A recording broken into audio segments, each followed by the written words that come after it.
Sige. And this is Math 102. Where the descriptive title of the subject is Integral Calculus. This is 4 units. So meaning we meet 4 hours a week.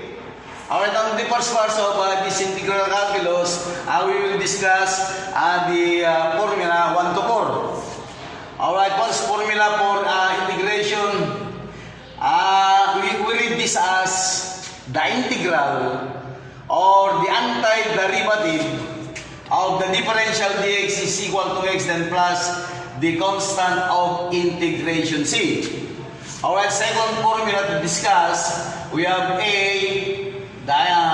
integral of dx, differential dx, where a is a constant. When we speak of a constant, that is a numerical value, number, so we have to bring it out, then you have to write the sign of integration times dx, but then the integral dx in your first definition, that is x, so meaning this is x, a rather, multiplied it by x, then plus the constant of integration c. Now, next formula to discuss, alright, 3, where the integral of 2 or 3 equation, let's say f of x plus another equation g sub x, then enclosed in a bracket, then multiplied it by the differential dx, it will be equal to the integral of the first function f of x times outside dx, then plus the integral of the second equation g sub x multiplied by the differential dx. And the number 4 formula, which is what we call the power integration formula, that is x raised to your n is your exponent, times your dx, then the equivalent of this formula will be x to the n plus 1 divided by your n plus 1 plus the constant of integration c. Okay? Yes. Now, let's try to illustrate this formula with an example. Alright. Alright, first example number 1. Alright, here. Evaluate the integral of 3x squared minus 5 times the differential dx. Now note that this is a binomial, meaning it consists of 2 terms. So to distribute this one, that will be the integral of 3x squared times dx minus the integral of 5 times dx. So to evaluate, if we try to bring it out, that would be being a constant 3, the integration of x squared times dx. Again, this is a, being a constant, I have to bring it out 5, the integral of differential dx. Now, to use your power integration formula, you learn that your n will be equal to 2 here. So that would be 3, okay, 3x times n plus 1 divided by your n plus 1. Then, minus 5 being a constant, the integral of dx is x from your first formula. So, times x plus the constant of integration c. We have to simplify, further you have 3x, 2 plus 1 will be to the third power, divided by 2 plus 3, minus 1x plus the constant of integration c. But note that a fraction is a division, so I have to divide 3 divided by 3. So, you have the equation of x to the third minus 5x plus the constant of your integration c. That will be the final solution for that given integration formula. Is that all? Okay, next. Alright, this one. Now, supposing you are required to integrate the quantity 3x minus 2 raised squared times dx. Now, note that this is a binomial raised squared. So, the first thing for you to do is to expand this one. Using your special product formula, that a minus b in your algebra squared, then b equal to the square of the first minus twice the first and the second plus the square of the second term b raised to the second power. Alright, you have discussed this in your algebra. Okay, you learned that your a will be 3x, your b will be 2. So, alright, from that given equation, the same as, okay, that would be the square of the first, 3x squared, that would be 9x to the second power. Then, minus twice, your a is 3x. Multiplied by b, but b is 2. Alright, then plus the square of 2, that would be 4, bracket, times dx. Alright, to simplify further, you have the 9x squared times dx. Then 2 times 2, that is 4 times 3, that would be? 12. Okay, 12 x times the differential dx and plus, right, you have therefore the integral of dx. Now note that this is your constant, so that would be 9. Okay, we go to step by step. Alright, 2 plus 1 divided by 2 plus 1 using formula number 4. Yes, sir. Minus 12x. Now remember that your exponent here is 1, so that would be 1 plus 1 divided by 1 plus 1 plus 4 integral of dx is x, then plus the constant of integration z. Okay? Yes, sir. Okay, so that would be 9x. Taking the sum of this, that would be 2 to the third divided by 3 minus, that would be 12x, 2 squared divided by 2 plus 4x and plus c. Okay, so to divide on that would be 3x to the third minus 6x squared plus 4x and plus c. Then, okay, do you have any question, class? Alright, third example. Now, supposing I have to give a fractional equation, meaning, here is a numerator and denominator. The differential dx divided by x to the third power. Okay. Now note that from this given equation, alright, there's no fractional equation formula there. Yes, sir. So here, according to algebra, I have to bring it up this one, panalo.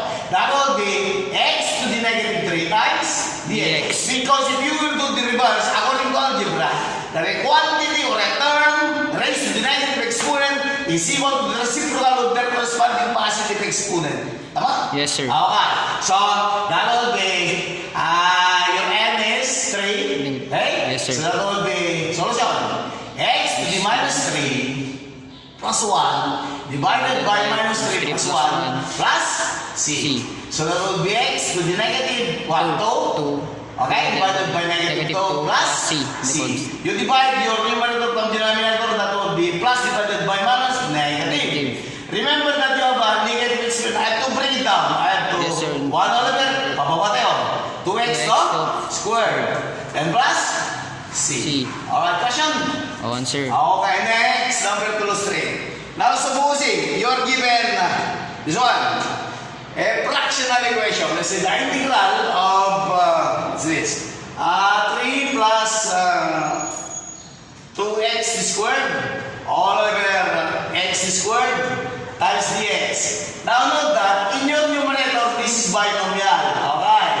Divided by your x squared denominator. Yes, so according to this distributive law in algebra, now this given equation is the same as, I have to distribute, let's say 3 all over x squared plus 2x squared divided by x squared bracket times dx. Meaning to say, the given equation is the same as that because to do the alternative of that, we have to set this common denominator by x squared. You divide, you multiply, that would be 3. You divide, you multiply, that would be 2x squared. So I have to say on you that this value is the same as that one. Okay. Now, here, to multiply, that will be what? 3 times differential dx all over x squared plus. Remember that fraction is division. I have to divide x to the square divided by x squared. The remaining quotient there will be 2. Yes, 2 times the sign of integration.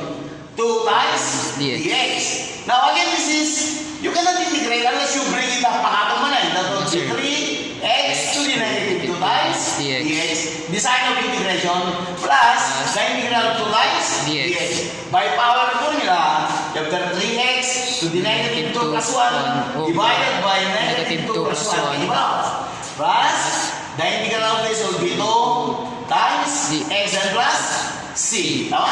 Yes, sir. Alright, so that would be 3x to the negative 1 over all over negative 1 plus 2x plus c. Now, for your final solution, positive divided by negative will be minus negative 2. 3 divided by 1 will be 3. Gaya mo, sir. All of that, I have to bring it down this one to make it positive exponent.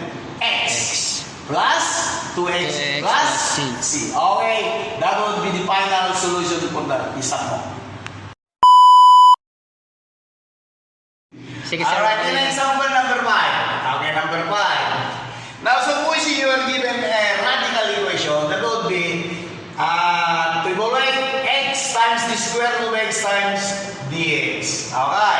Yes, sir. Now, in our formula 1 to 4, there's no such a radical notation there. So the only thing for you to do here, in according to algebra, you have to change the radical to an exponential form that would be x multiplied by x raised to the positive 1 times the differential dx. I converted radical to exponential value. Okay. So when we multiply this, in according to algebra, that to multiply the term having the same base, we simply add an exponent. Alright, from your notation, that would be a to the n multiplied by a to the n will be a to the n plus m. Meaning, okay, here that would be multiply x 1 plus 1 half times dx. There. So that would be x. If you added 1, that would be 2 plus 1, that would be 3 halves. Yes, sir. Okay, times the differential dx. Oh. Now, we learned that our n is 3 halves. So if we try to use formula number 4, the solution for this will be, answer, x to the 3 halves plus 1 divided by 3 halves plus 1 plus the constant of integration c. Alright, still that would be what? That would be 2 plus 3, that would be 5 halves divided by 5 all over 2 plus c. Now, okay, note that this is a division of fraction. I have to take the reciprocal of your denominator. That would be, that would be 2 all over 5 minimal. Then multiply it by your numerator x to the 5 halves. Then plus your constant of integration c. Now if you are going to extract this one, what I am, that would be now 2 all over 3, 2 all over 5 rather. 2 all over 5 times x to the 1 half times times x squared, or okay, plus your c. So because if you add 1 half plus 2, 4 plus 1, 5 halves. So that would be 2 all over 5 x squared. If you convert this to radical, that would be square root of x plus the constant of integration c. Master our topic.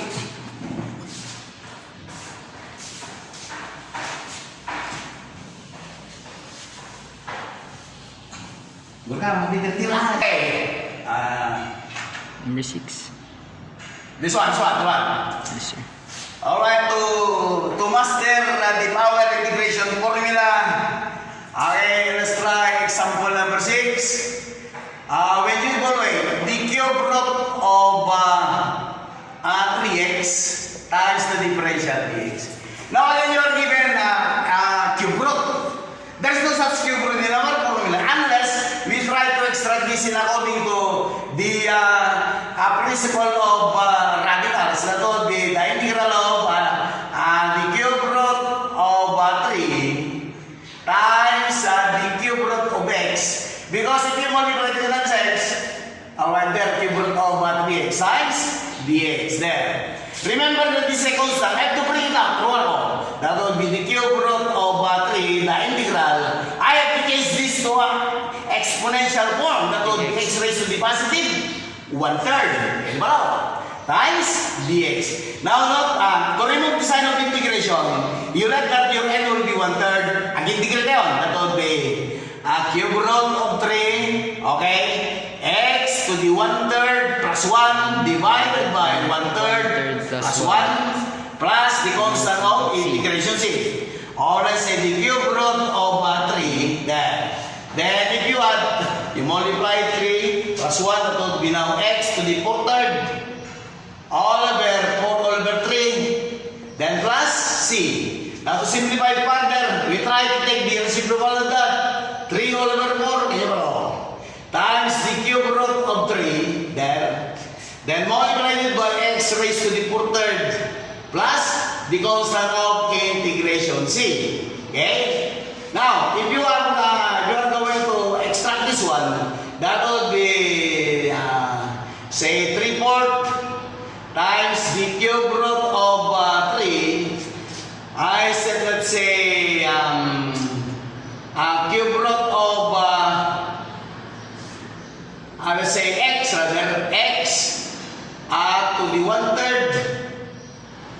multiplied it by x.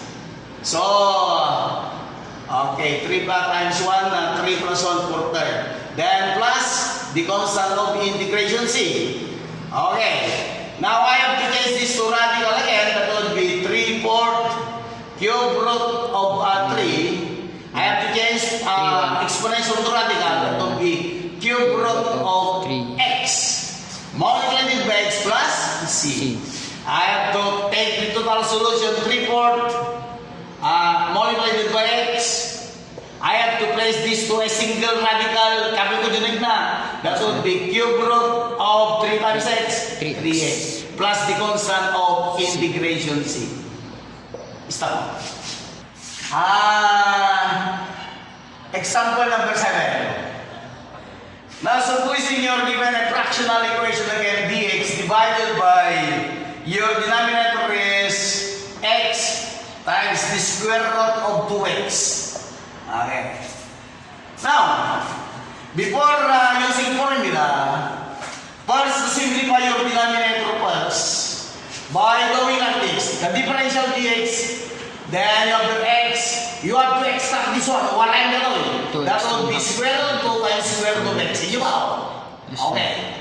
Alright. Now, where did you get that? Did you get that, sir? Okay. In your algebra, it says that when you are given the square root of a times square root of b, could be extracted from the square root of a times square root of b. So that's why you let that your a is 2, you let that your b is equal to x. So that will be the equivalent will be square root of a times square root of b. This one. Okay? Yes, alright. Now next, I have to bring it out this one to a constant. Turuan ko.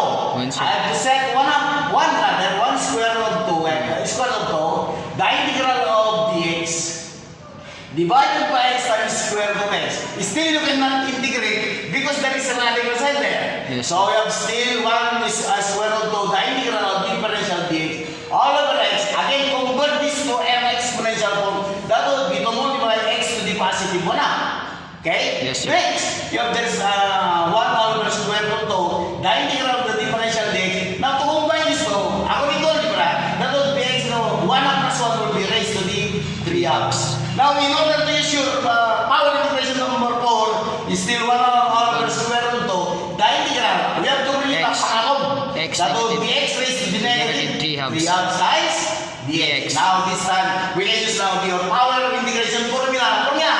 X to the n times dx is equal to x to the n plus 1 divided by your n plus 1 plus c. Now, this is our formula to evaluate this line. This one. Okay. When we evaluate that one, that will be 1 all over square root of 2. We are now remove the sign of integration. You have the x negative 3 halves plus 1. Can you follow? Yes, sir. Divided by negative 3 halves plus 1 plus the constant of integration c. Okay, algebra. 1 over square root of 2 times x. Okay, yung LCD 2 times 1. That would be 2 minus 3. That would be negative 1 up. All over negative 1 up plus c. Again, division of fraction. That would be 1 all over square root of 2 times the reciprocal of this. Baliktad That would be negative 2 all over 1 times x raised to the negative 1 plus c. I multiply positive times negative will be negative. I multiply 2 from 1 from 2 will be 2. I multiply square root of 2 times 1 will be square root of 2. Then this one is negative x to the 1 plus c. I have to bring it down this one. Pababa. No. To make it a percentage sukunan. That would be negative 2 all over square root of 2. Then multiply it by pababa na 1 all over x to the positive 1 half plus c. Okay. Next. When we multiply negative times plus minus 2 times 1, that would be 2 all over. When we multiply, that would be square root of, you change this to radical, that would be square root of x plus the constant of integration c. Now here, in your solution, remember that to do the reduction in according to algebra, you have to multiply both numerator and your denominator by the same value. It will not affect the given equation. Why? Because, okay, I have to do all this way. This one. Okay, negative 2, there. All over square root of 2. I multiply this by square root of 2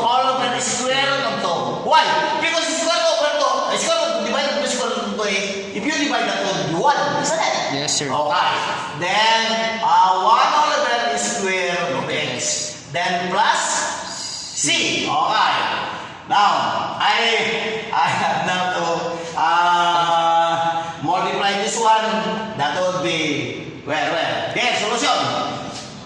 Conforme sa pangyapan na. That would be negative. Solution. That would be negative. There. 2 times square root of 2 times 1. That would be 2 square root of 2 all over. Square root of 2 times square root of 2. That would be square root of 4 or 2 times square root of x. Then plus C. Alright, next. I divide 2 divided by 2. So you have the negative square root of 2 all over square root of x plus c. But, nakukuha po nung kasoy. In algebra, it says that the end root of a all over b could be expanded in the form of square root of a divided by square root of b. According to algebra, we have to follow this one. So that would be, total solution that would be, we place the single radical negative square root of 2 all over x plus c. Okay, that would be the total solution of the required integration equation. Pero mga tayo, berkama mo paintiran. X to cube minus 1. Berkama mo paintiran. And example number 8. Again, this is a fractional equation. You have numerator, denominator, but your numerator is x to the third minus 1 divided by x minus 1. Still, you cannot use your power integration formula unless you have to divide x to the cube minus 1 divided by your x minus 1. When you divide this one, that would be x squared. If you multiply, that would be x to the third. You multiply from that would be negative x squared. That remember that to subtract. Change of the sign of the subtrahend, then go back to addition. So this will cancel.